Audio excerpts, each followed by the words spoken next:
गरुड़ पुराण में बताया गया है कि जो कोई भी यह 6 कर्म करता है उसे नरक की प्राप्ति नहीं हो सकती।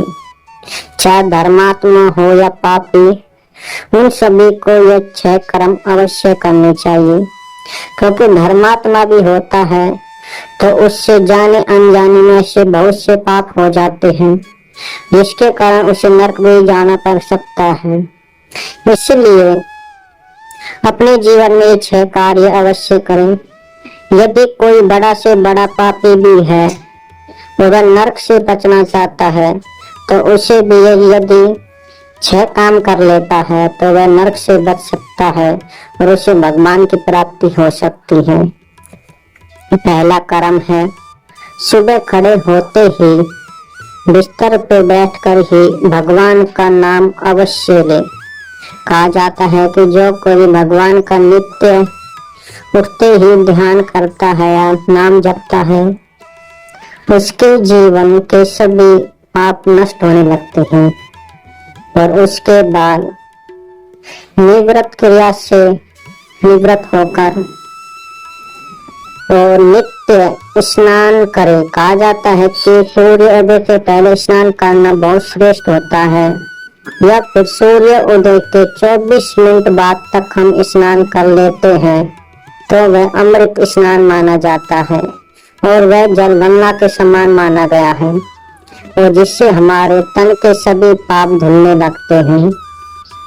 कहा जाता है कि बिना स्नान करे हमें न तो किसी को प्रणाम करना चाहिए, न मंदिर जाना चाहिए, न ही चूल्हे पर रोटी या रसोई में कोई खाना बनाना चाहिए। नित्य स्नान करने के बाद ही हमें अन्य कार्य करने चाहिए। और अगला नियम है, अतिथि को भोजन कराने का पुण्य। कहा जाता है कि प्रतिदिन अतिथि का प्रतीक्षा करें। यदि कोई आता है तो उसका आदर सत्कार एक देवता के समान करें। कहा जाता है कि अतिथि सेवा भगवान की सेवा मानी जाती है, और जिससे जो कोई भी अतिथि सेवा करता है वह इंसान कदापि वेतनी नदी में नहीं गिर सकता। अगला नियम है, गौ माता को गुड़ रोटी खिलाना।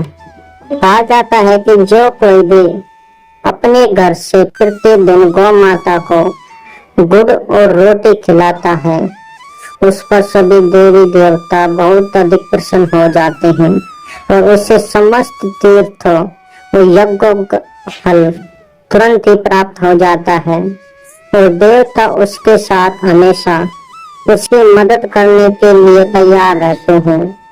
देवता भी ये सोचते हैं कि एक बार ये हमसे मदद के लिए बोल दे तो हम भी इसकी मदद कर दें, क्योंकि गौ माता को गुड़ और रोटी खिलाने का इतना बड़ा पुण्य है जितना आप सोच भी नहीं सकते। कहा जाता है कि गौ माता को प्रतिदिन गुड़ और रोटी खिलाने वाला देवताओं के समान ही हो जाता है, और उसके पुण्य इतने अधिक हो जाते हैं कि स्वयं देवता भी उसके सामने आना चाहते हैं और उसकी सहायता करने के लिए हमेशा तैयार रहते हैं। कहा जाता है कि अगला नियम है, नित्य प्रतिदिन पक्षियों को या बंदरों को या मछलियों को या चींटियों को भी कुछ ना कुछ खिलाना चाहिए, जिससे हमारे जीवन के पाप बहुत ही जल्दी नष्ट होने लगते हैं और आदमी गरीबी रेखा से हटकर समृद्धि की ओर चलने लगता है। कहा जाता है कि ये ऐसे कर्म हैं जिन्हें कर कर मनुष्य अपने दुर्भाग्य को सौभाग्य में बदल सकता है। और अगला नियम है, प्रतिदिन अपने घर के मंदिर में बैठकर भगवान का नाम अवश्य जपें।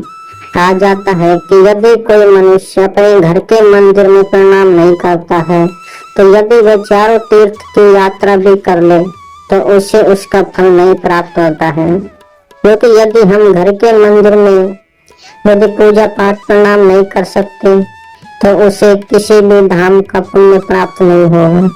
इसलिए अपने घर के मंदिर में भी कुछ ना कुछ समय बिताकर ध्यान, भजन और कीर्तन अवश्य करें। कहा जाता है कि घर के मंदिर से ही मनुष्य को वे समस्त पुण्य प्राप्त होने लगते हैं जो उसे अन्य पुण्यों से प्राप्त होते हैं।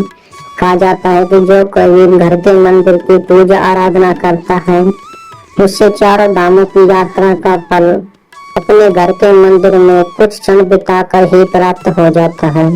इसलिए ही तो गृहस्थ जीवन को सबसे श्रेष्ठ कहा गया है, क्योंकि गृहस्थ जीवन में जो मंदिर होता है ये चारों धामों के समान माना गया है।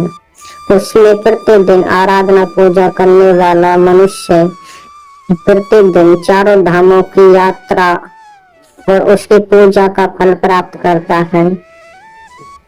यदि आप इन नियमों को करते हैं तो आपको कोई भी नरक में नहीं ले जा सकता, न ही यमराज न ही यमदूत आपको छू सकते हैं। कहा जाता है कि ये नियम करने वाले के साथ भगवान हमेशा रहते हैं और उसकी सहायता करने के लिए भी हमेशा तैयार रहते हैं। यदि आप इस वीडियो से सहमत हैं तो यदि आप नरक से बचना चाहते हैं तो वीडियो को भी और लोगों को शेयर करें ताकि लोगों को भी इन नियमों के बारे में पता चल सके और वे अधर्म से हटकर धर्म के मार्ग पर चल सके।